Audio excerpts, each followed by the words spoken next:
আমাদের একনিক বৈঠকের দুটো এজেন্ডা ছিল। একটা হচ্ছে মোট 12টি প্রকল্প এখানে উপস্থাপিত হয়েছে, সেই প্রকল্পগুলো নিয়ে আলোচনা হয়েছে।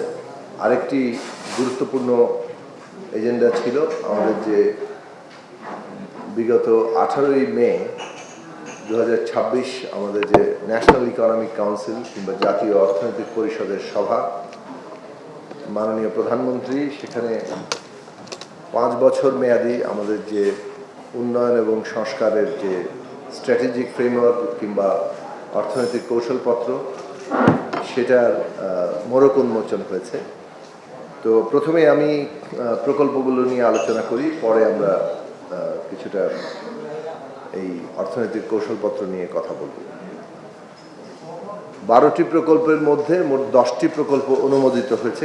কোনো প্রকল্পের পর্যবেক্ষণ আছে এবং কিছু শর্ত আছে। 2টি প্রকল্প রিভিউ করার জন্য আবার ফেরত পাঠানো হয়েছে। যে 10টি প্রকল্প অনুমোদিত হয়েছে সেখানে মোট ব্যয় আছে 9,333 কোটি 58 লক্ষ টাকা, যার মধ্যে জিওবি মানে সরকারি অর্থ ব্যয় আছে 8,488 কোটি 71 লাখ টাকা, এবং সেখানে প্রকল্প ঋণ আছে 936 কোটি 38 লক্ষ টাকা। এই প্রকল্পগুলোর মধ্যে ঢাকা মেডিকেল কলেজের ব্যবহার অনুপযোগী স্থাপনাসমূহ প্রতিস্থাপন ও পুনর্নির্মাণ, এটা নতুন প্রকল্প প্রস্তাব। এই প্রস্তাবের প্রাক্কলিত ব্যয় হচ্ছে 1154 কোটি 83 লক্ষ 1,000 টাকা। এটা সম্পূর্ণ জিওবি ফান্ডে কিংবা অর্থায়নে এই প্রকল্প বাস্তবায়িত হবে। এই প্রকল্পের মেয়াদ হচ্ছে 2026-এর আগস্ট থেকে 2026-এর সেপ্টেম্বর থেকে 2030 সালের আগস্ট পর্যন্ত এর সময়সীমা নির্ধারণ করা হয়েছে। আপনারা জানেন যে ঢাকা মেডিকেল কলেজের অনেকগুলো স্থাপনা ব্যবহার অনুপযোগী হয়ে গেছে। বিশেষভাবে এর যে মেডিকেল কলেজের যে ছাত্রাবাস, সেই ছাত্রাবাস সহ আরও বেশ কিছু অনাবাসিক ভবন এবং আরও অন্যান্য বিষয়ের মধ্যে সংযুক্ত আছে। এই প্রকল্পটি অনুমোদন করা হয়েছে। দ্বিতীয় যে বিষয়টি, যেটাও স্বাস্থ্য, শিক্ষা ও পরিবার কল্যাণ বিভাগের অধীনে আরেকটি প্রকল্প। এখানে মোট 11টি মেডিকেল কলেজ এবং ছাত্রছাত্রীদের জন্য আধুনিক সুবিধা সম্বলিত মোট 21টি মোট 21টি হোস্টেল নির্মাণ সেখানে প্রস্তাব। এইটা আসলে প্রথম সংশোধিত প্রস্তাব। এই প্রস্তাবের মধ্যে প্রাথমিকভাবে এখানে আসলে 20টি হোস্টেল ছিল। আজকে আলোচনার পরিপ্রেক্ষিতে আরেকটি মেডিকেল কলেজ, বিশেষত কক্সবাজারের যে মেডিকেল কলেজ, সেই মেডিকেল কলেজের হোস্টেল নির্মাণের বিষয়টিও সংযুক্ত করে এটার অনুমোদন দেওয়া হয়েছে।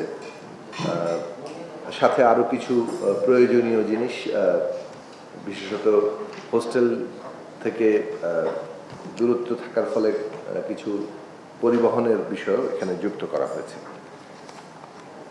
এই প্রকল্পের মোট ব্যয় 1428 কোটি টাকা, 1428 কোটি 75 লক্ষ 31 হাজার টাকা।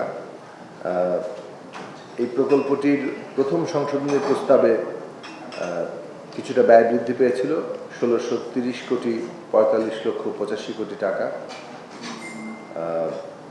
এর সময়সীমা ছিল প্রথমে জুলাই 2023 থেকে 2027 পর্যন্ত, এটা এখন ডিসেম্বর 2028 পর্যন্ত সময়সীমা বর্ধিত করা হয়েছে।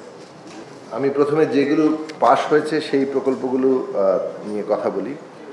Capacity development for smart maintenance technology of bridges under roads and highways department in Bangladesh, এই নামে আরেকটি প্রকল্প।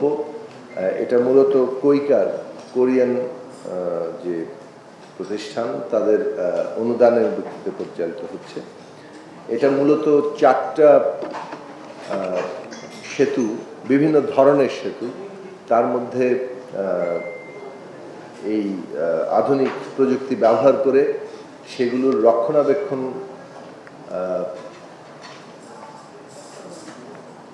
কে পর্যবেক্ষণ করা হবে। এই ধরনের আধুনিক প্রযুক্তি ব্যবহারের ফলে ব্রিজগুলো প্রতি মুহূর্তে কী ধরনের পরিবর্তন ঘটছে সেটা সেন্ট্রালি মনিটর করা যাবে এবং তার ফলে যেটা ব্রিজগুলো সাধারণত ক্ষতিগ্রস্ত হয়ে গেলে আমরা তারপরে তার ব্যবস্থা নেওয়া হয়, এই ক্ষেত্রে ব্রিজগুলো কী ধরনের ক্ষয়ের মধ্যে যাচ্ছে সেটা আগেভাগেই অনুমান করা যাবে এবং সেই দিক থেকে এই প্রকল্পটির মাধ্যমে আমরা একটা প্রোঅ্যাক্টিভ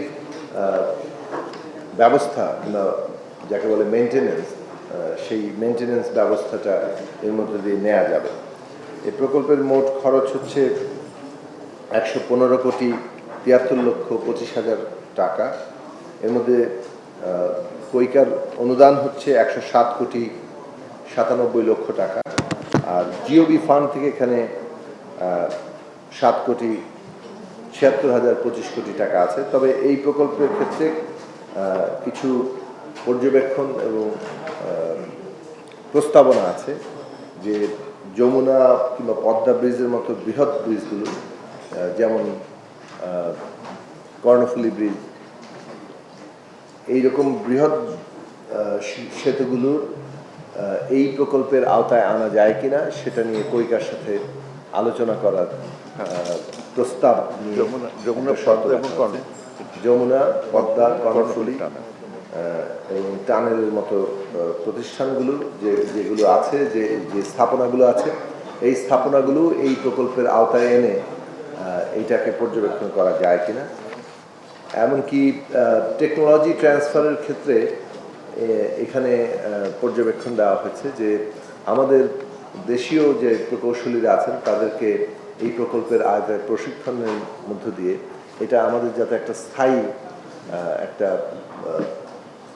একটা ব্যবস্থায় পরিণত হয় এবং আমাদের সেই রকম জনবল তৈরি হয়, প্রাতিষ্ঠানিক দক্ষতা এবং সক্ষমতা তৈরি হয়, তার জন্য এখানে পর্যবেক্ষণ দেওয়া হয়েছে এবং সেই আলোচনাটা এই প্রকল্প চলমান অবস্থাতেই কৈকার সাথে হবে।